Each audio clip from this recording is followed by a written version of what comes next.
Você já parou para pensar que a indústria da construção civil gasta mais de 10 bilhões de dólares por ano na pesquisa e desenvolvimento dos softwares mais avançados do nosso planeta? E mesmo assim, quando a obra começa de verdade, a maioria das equipes imprimem tudo em papel? Esse é o primeiro episódio da série sobre uma pergunta que nosso mercado evita responder faz anos. Por que o BIM ainda não deu certo? Porque a gente não tem softwares que conversam entre si sem perder informação. A famosa interoperabilidade que todo coordenador BIM sonha. Porque tanta gente usa somente a casca do BIM, um modelo bonito por fora e vazio de informação por dentro. E por quê? A maioria esmagadora das obras ainda é tocada em CAD, com o bom e velho desenho técnico 2D. Ao longo dessa série, eu vou comparar a construção civil com outros mercados que passaram pelo mesmo sufoco e acharam uma alternativa, e colocar na mesa as alternativas mais promissoras para o futuro do nosso setor. Então, venha comigo nessa jornada. Então, como todo vídeo sobre BIM, vamos passar pelo básico e responder a infame pergunta: o que é BIM?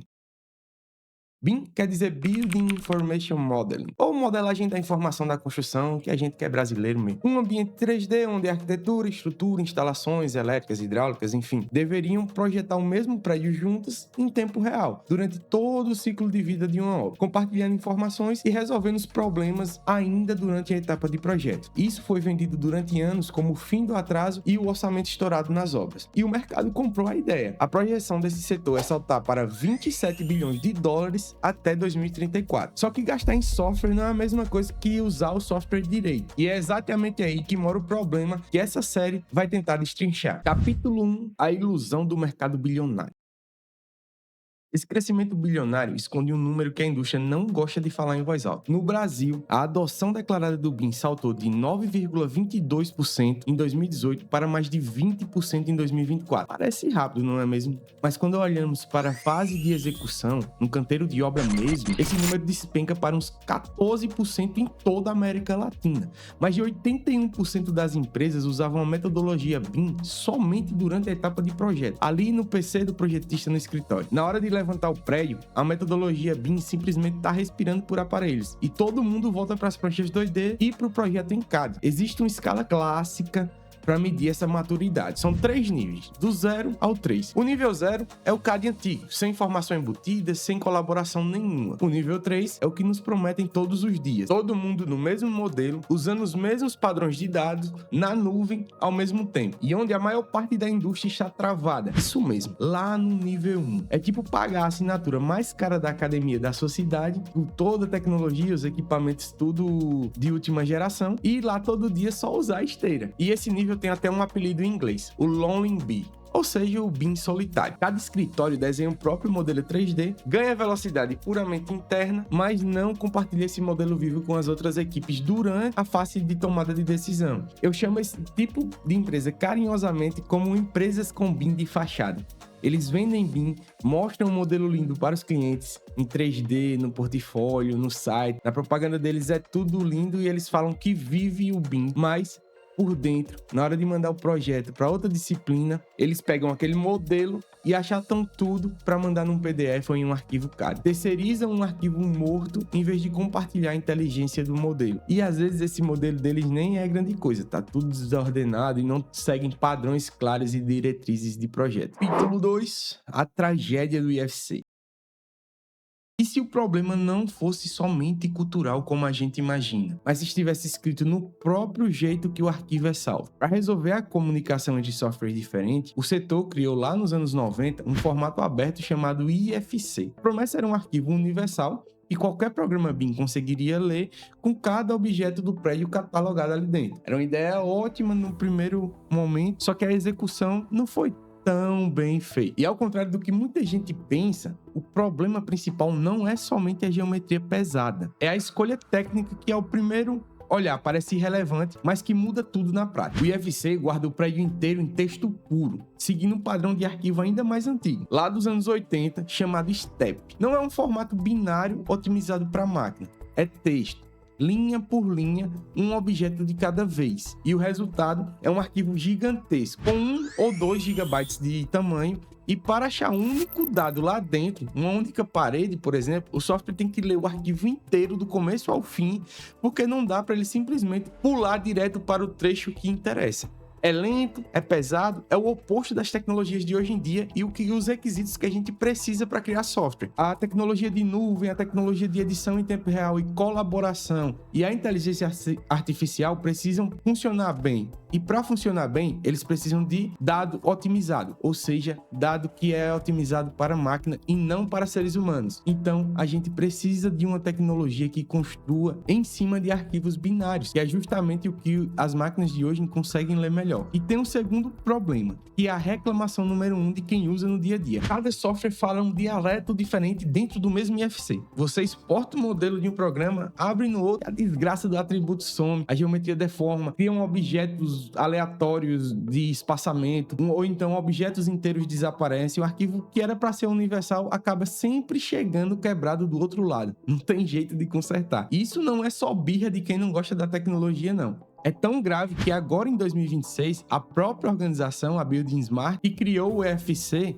está reconstruindo o formato do zero, o IFC 5, abandonando esse único arquivo gigante para tentar, enfim, acompanhar o resto do mundo digital. E ainda por cima, uma empresa que tenta fugir do IFC acaba pagando caro. Se ela quiser criar a própria ferramenta e o próprio formato, ela terá que pagar milhares de dólares em APIs proprietárias para conseguir fazer algo utilizável. Então você junta tudo isso, um formato fechado, um mercado que não é atrativo para pequenas empresas, uma decisão técnica que deixa o arquivo pouco otimizado para leitura por máquina, que é essencial hoje em dia, você entende por que grande parte do mercado parou de brigar com o IFC e simplesmente voltou a exportar tudo em CAD, PDF e Excel. Capítulo 3, o motivo que ninguém quer admitir. Se o problema fosse só o formato do arquivo, a solução seria trocar de formato. E no dia a dia a gente vê que isso não acontece. Tem um diálogo antigo nessa nossa indústria. O BIM não salva empresa ruim. A tecnologia funciona como um espelho de alta definição. Ela só vai escancarar os problemas de processo e de dinheiro que já existiam antes dela chegar. Pensa no esforço de quem projeta. Existe uma escala chamada LOD, nível de desenvolvimento, e vai do LOD 100,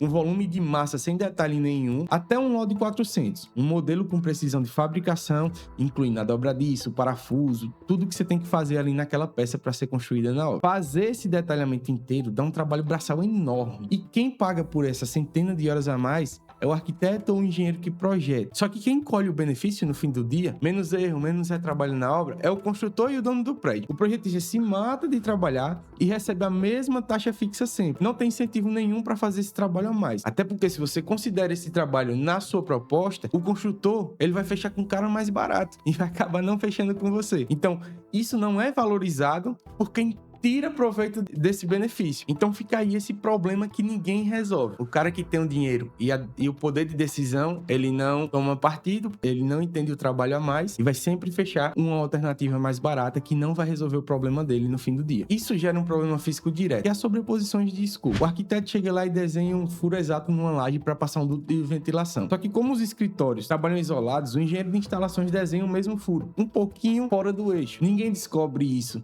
no dia a dia, durante a etapa de projeto, descobre meses depois, na obra, quando a estrutura já está pronta e a tubulação simplesmente não vai conseguir passar ali naquele espaço. É aí que entra a parte jurídica que trava tudo.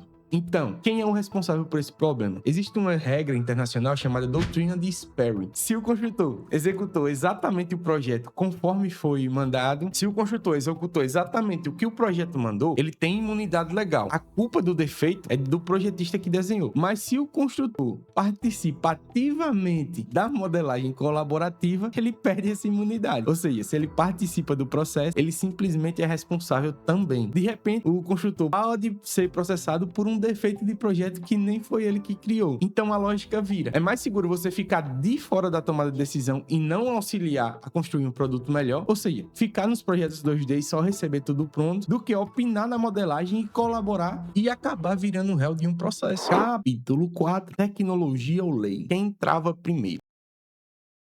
E é aqui onde quem estuda o problema começa a discordar de verdade. Tem quem defenda que a raiz é totalmente tecnológica, formato pesado, inadequado às necessidades tecnológicas atuais e a natureza rígida do IFC, e defende que é isso que trava a colaboração e a solução é simplesmente a gente trocar de tecnologia. E tem quem defenda exatamente o oposto, que comparar a internet com um canteiro de obras ignora simplesmente a física. Um erro de código que se corrige em uma atualização no dia seguinte, um erro de 10 centímetros numa parede de concreto depois de pronta, não se corrige com atualização nenhuma. Tem que quebrar tudo e fazer de novo. Para essa visão, o conflito nunca foi o peso do arquivo, foi sempre o medo de ser responsável por um passivo jurídico, ou seja, tomar um processo, e quem é que paga a conta quando algo dá errado. Eu não vou fingir que existe um vencedor claro nessa discussão, porque sinceramente não existe. O que eu vejo que fica evidente é que as duas casas não vivem separadas, elas se alimentam uma da outra. Um formato rígido e caro também funciona na prática como uma proteção jurídica. Se é difícil para qualquer concorrente ler o seu arquivo, também é difícil para alguém provar depois exatamente o que está errado e quem errou. A tecnologia pesada e o medo jurídico acabam virando cúmplices nessa questão. Capítulo 5.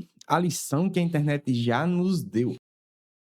Enquanto a construção civil discute isso há décadas, a internet já resolveu problemas parecidos mais de uma vez. Por exemplo, em 1995, a internet tinha um problema: como rastrear de onde vinha cada clique em um link. Ninguém reescreveu a internet inteira para resolver isso. Simplesmente criaram 5 etiquetas de texto, colocaram no final de cada endereço e chamaram isso de UTM, um código simples que virou base de projetos gigantes como o Google Analytics. Isso segue uma filosofia antiga da própria internet, resumida em uma frase clássica de um dos engenheiros que ajudou a desenhar esses protocolos. E a frase é mais ou menos assim: rejeitamos reis, presidentes e votações. Acreditamos em consenso aproximado e código que funciona. Nenhuma norma vira regra sem antes ter sido experimentada e validada pelo mercado. E vemos isso até hoje. Em novembro de 2024, a Anthropic lançou o MCP, que é o Model Context Protocol, um protocolo leve para conectar agentes de inteligência artificial aos sistemas da empresa sem precisar programar cada combinação possível de uso. Ele usa o controle de acesso por função, ou seja, cada cliente, cada agente só enxerga a parte que precisa. Então, é tipo um cartão de hotel que abre a academia, mas não abre a cozinha, garantindo a segurança do uso dessas aplicações. E a adoção foi assustadora.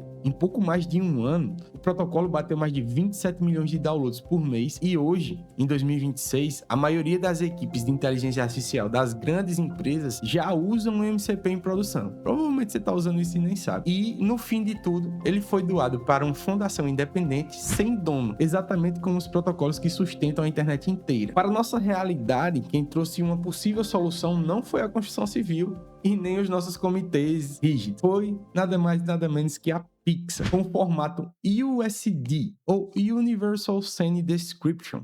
O inglês está melhorando.